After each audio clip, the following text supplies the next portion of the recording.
Hey, this is Stu Schaefer, and I'm about to explain how to stop menopause weight gain and then 4 quick fixes.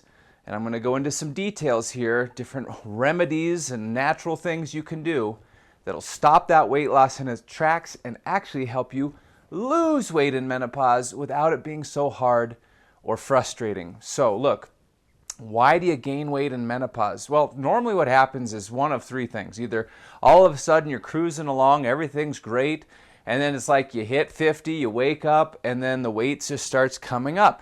And I've had a lot of clients over the years that would say, Stu, I haven't done anything different. I was just doing my normal life, and then my weight just started creeping up and creeping up and creeping up.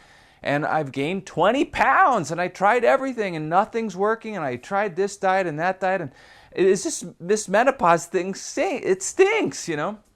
Or what's happening is you gain the weight now in menopause, and then you start doing all the things you used to do to lose the weight, but none of them work anymore. And so you either stay at the same weight or then you keep going up. Or the third thing that I see all the time is actually the stuff you do to lose weight has the opposite effect now, and it actually causes you to gain weight, or you're all tired all the time, or you have these weird cravings, sweats, hot flashes, you can't sleep, you know, you name it. It's the whole list. Okay, so there's actually 3 main reasons you're going to start gaining weight in menopause. Now, this can also happen in perimenopause and postmenopause, okay? It's just lovely being a woman. I'm sorry. I don't envy you. But this is real, and I totally understand your frustration. So let's take a look. Number 1, hormones. Okay, this is where I hear this all the time, that it has to be the hormones. It has to. That's it. That's what's going on. It's the hormones change. If you don't put your body in the right state, I did a whole lesson about this, which you should watch.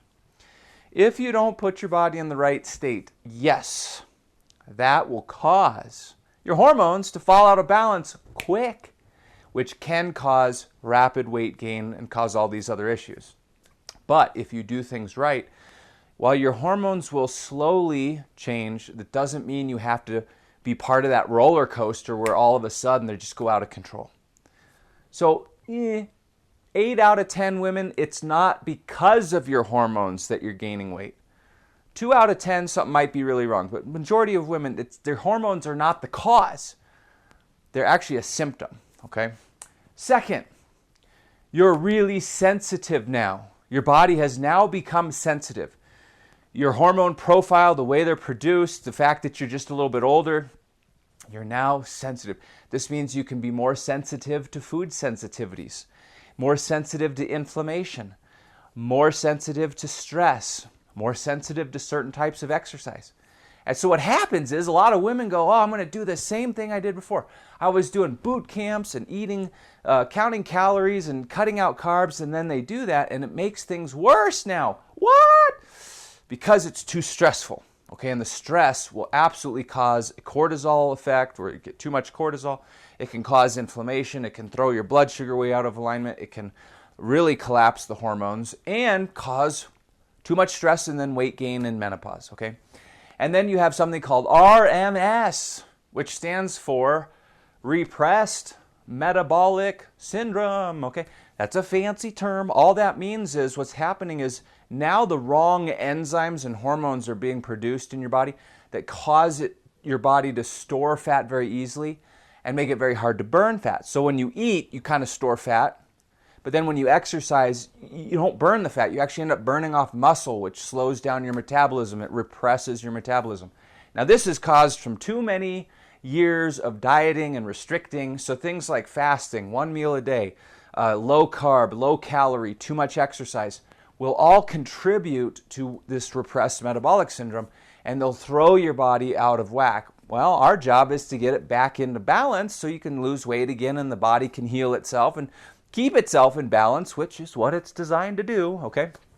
Those are the reasons that most women will gain weight all of a sudden in menopause. Now, linked in here with the sensitivity to stress and some of the hormones would be thyroid. But usually the reason your thyroid or your gut goes out of whack or goes bonkers is, again, it's not the root cause, it's a symptom of these other things. So these are really the root causes. And you have to be cautious. Now look, I have worked with so many women over the years in their 50s, 60s, 70s who said the same thing. They just started gaining weight. No matter what they tried, they couldn't lose weight. Case study after case study and woman after woman. And they're all able to reverse it. And most women can lose 20 to 30 pounds in 12 weeks. Obviously, if you need to lose more, you can. It just, you want to set your expectation. You don't want to try to lose 30 pounds in 30 days. That's not healthy.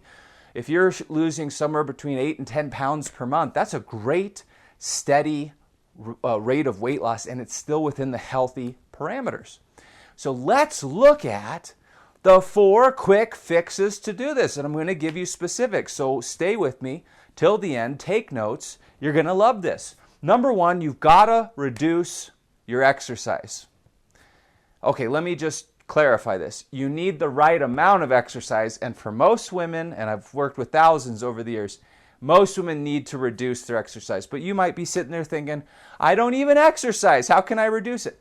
What you really want is the right amount of exercise. Too much is going to be bad because it's going to overstress your body, which will throw your hormones out. It'll crank up the cortisol. It can cause some inflammation, and this is not good. So you need the right amount. There's 2 common combinations that over the last 24 years I've seen work the best for almost every woman in menopause or beyond, or perimenopause, okay? One is the 3 and 3, the other is the 2 and 4. The 3 and 3 is that you do 3 resistance training workouts per week. I recommend every other day. I think that's the best, okay? Because resistance training is pretty intense, so having a day in between prevents you from overstressing your body. The other 3 is then 3 cardiovascular workouts per week. I do believe you should take 1 day off. And I think the older you get, the more important that is. So 3 and 3, that's a great combination. Some women who are dealing with too much stress, maybe you're starting at a little bit higher body fat percentage, you're dealing with something like insulin resistance, maybe you gain muscle really easily and you don't want to look bulky, you might do better on the 2 and 4. 2 resistance training workouts per week and 4 cardiovascular workouts per week. Now, for some women, we need to do that because their body is it's so stressed all the time that the 3 weight training workouts are too stressful. So we have to go down to 2, and then their body responds really well. Those are kind of the 2 basics. Now, with the cardio, it should be very easy. There is no need to do high-intensity interval training. That, I think, is far too stressful for most women, and a lot of times can contribute to some of these original reasons that you begin gaining weight in menopause to begin with. And I've heard a lot of women, when they start working with me, they've been very healthy, very disciplined. They do the high-intensity interval training. They love the high-intensity interval training.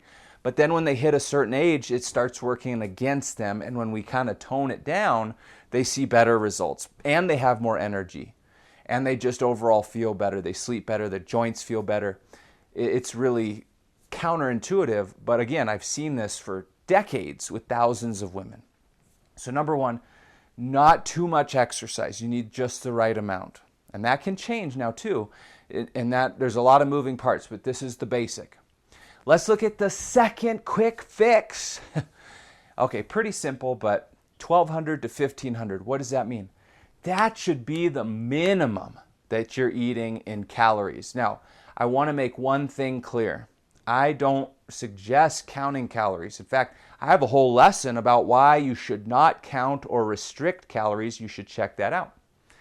But I'll go on record, and many experts are on record, and a lot of the scientists and even places like Harvard and Yale will suggest that the lowest amount of calories that anyone consume, man or woman, is 1,200. You should never consume less than that.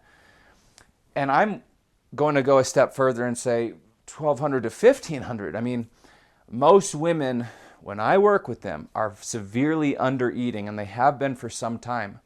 And so we have to work them up to this, and then go beyond, and then their body responds great.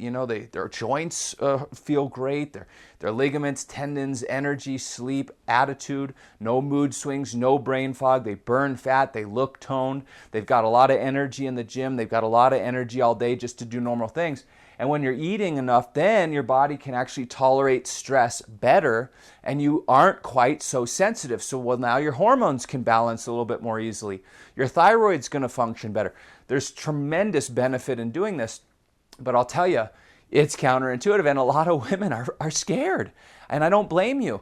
When you hear, hey, you got to eat more and you got to eat more and you got to eat more, there's something that always is going to go off in the back of your head going, oh my gosh, I'm going to gain weight. I just know it.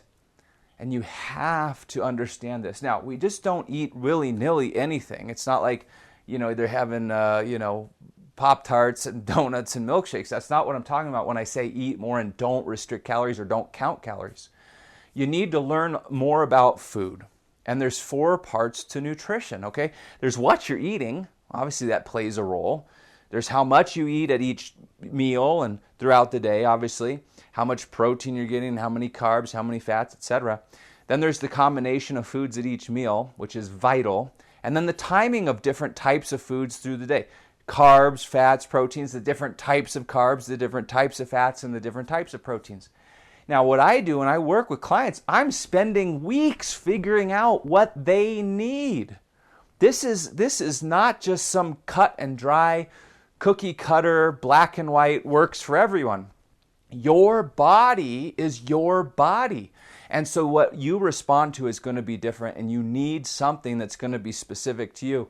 And you need to get diagnosed right, and someone who understands these things who can actually help you. But you've got to eat enough. Let's look at the third quick fix, okay? Sleep. You've got to get good sleep. I mean, this is vital for your body to function correctly, for it to detox, for you to reset your cortisol, stress, hormones, etc. And so a lot of women have a hard time sleeping. Well, maybe you can't fall asleep. Maybe all of a sudden you just find you're waking up all night long, or you're going to the bathroom or things like this. So let me give you some quick fixes for that. Number one, I think this would be the first thing I would do. I would go to Amazon and get something called CalMag. I'll go ahead and make sure I have the link. CalMag, calcium, magnesium. These 2 minerals are vital. They're extremely important for women. I did a whole lesson on these, as a matter of fact. You should watch that lesson. But you need these, and they will help you sleep. They'll help you burn fat. They'll help you build muscle. They'll help your bone density. They're so vital. And that would be where I would start. And I've had clients that are like, geez, I started taking this CalMag, Stu. I'm sleeping like a baby. Great. The second thing I would take, if that's not strong enough, if something else is going on, is an amino acid called L-theanine. Theanine. L-theanine. And this you can get in a capsule, and it helps you relax and fall asleep. It's not like melatonin. It's not a sleep aid. It's nothing like that. It's just an amino acid. But it helps women sleep. The third thing I would do if you're having hot flashes, okay, or PMS symptoms or menopause symptoms, is I would take maca root powder. And a lot of times you start taking it almost instantaneously. Your hot flashes will go away and you'll be able to sleep through the night. But you've got to get good sleep. So I would start with those things. Okay, let's look at the fourth quick fix, okay? And that is you've got to get your stress down. All right, well, I did a lesson all about this. You should check it out. There's some breathing techniques you can do, tapping techniques you can do.